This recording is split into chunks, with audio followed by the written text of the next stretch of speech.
Carissimi, in questa 29ª domenica del tempo ordinario, le letture che ci vengono proposte ci aiutano ancora una volta a fare luce sulla logica di Dio, quella logica che poi troviamo incarnata in tutta la sua forza nello stesso Gesù.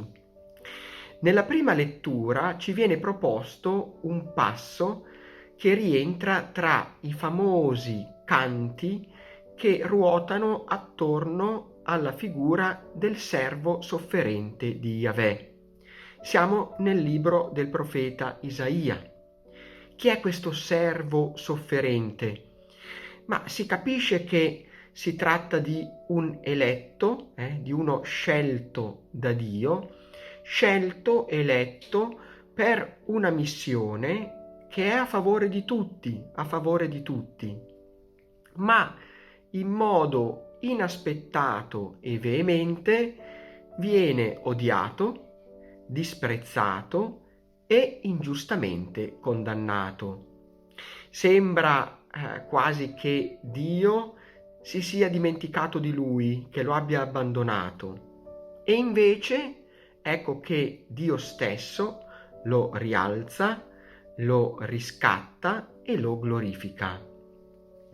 La tradizione ebraica legge in questa figura, riconosce in questa figura lo stesso popolo di Israele.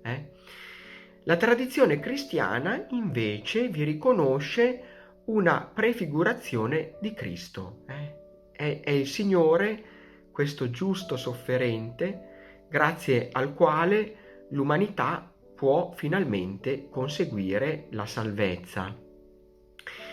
La cosa che più colpisce nel passo del profeta Isaia che ci viene proposto in questa domenica, appunto nella prima lettura, è proprio l'inizio, come questo passo comincia.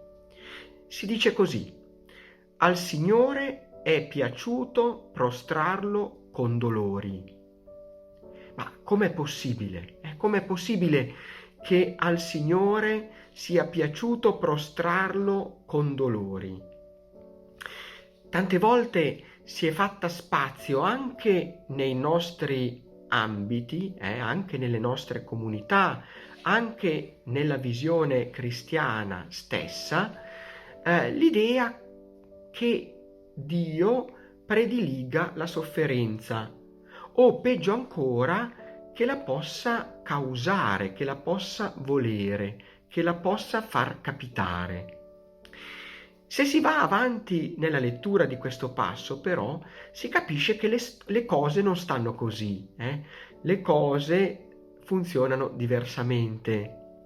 Sì, emerge che Dio può apprezzare la sofferenza, può apprezzare i pesi che portiamo nella nostra vita, ma soltanto quando sono portati per amore, per il bene delle persone che ci stanno accanto, per coloro per i quali viviamo.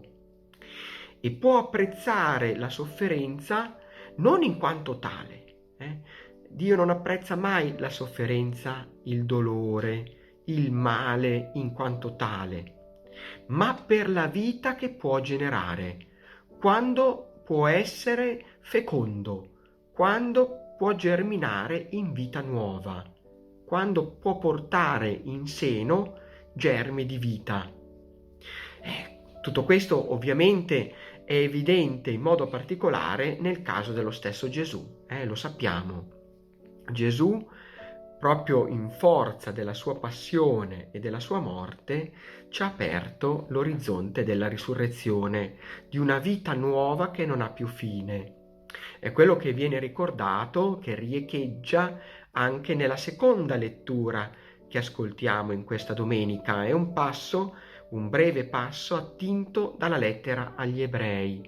E in questo passo si dice: non abbiamo un sommo sacerdote che non sappia prendere parte alle nostre debolezze, che sia indifferente, lontano dalle nostre debolezze. Perché? E poi spiega: perché egli stesso è stato messo alla prova in ogni cosa come noi.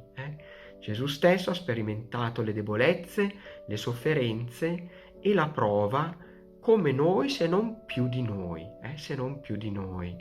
E proprio in forza di questa prova, di questa sofferenza, è stato in grado di attraversare i cieli, come dice questo passo della lettera agli Ebrei, e di lasciare questi cieli aperti, così che possano rimanere aperti per tutti noi, per tutti noi. Tutto questo stride con la scena riportata nella pagina del Vangelo e anche in questa domenica un passo tratto dal Vangelo secondo Marco. Gesù sta cercando di educare, di aprire i suoi al modo di vedere del Padre, che è anche il suo modo di leggere la vita, la storia, la realtà. Se non che proprio in questo frangente si avvicinano a lui due discepoli, due apostoli, i fratelli Giacomo e Giovanni, e gli chiedono, quasi gli intimano, di riservare proprio per loro due i primi posti in cielo, quello alla destra di Gesù e quello alla sinistra di Gesù. Il passo parallelo del Vangelo di Matteo è un po' più fine, cerca di smorzare la cosa facendo vedere che la richiesta viene dalla loro madre, ma in fondo la scena non cambia di molto. La reazione degli altri, quando vengono a saperlo, è forte, è violenta. Si indignano con i loro due compagni, con i loro due fratelli, ma in fondo si indignano così perché loro stessi vorrebbero quella cosa, vorrebbero i primi posti.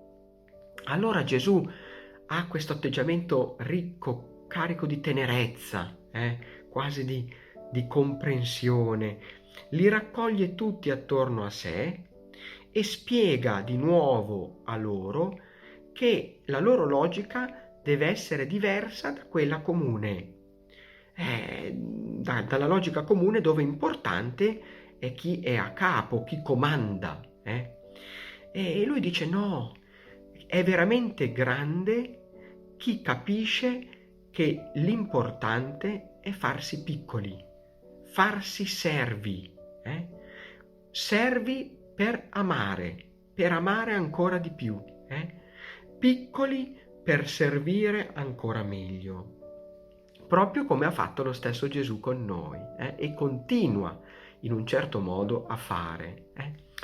Ecco, noi ascoltando questa pagina del Vangelo, siamo toccati in prima persona, perché anche noi non siamo estranei da questa logica comune, questa logica del mondo che tende ad apprezzare chi è a capo e tende a bramare i primi posti, di essere al comando. Ecco, in questa domenica è come se anche noi, ascoltando questa pagina del Vangelo, venissimo radunati attorno a Gesù insieme ai suoi discepoli.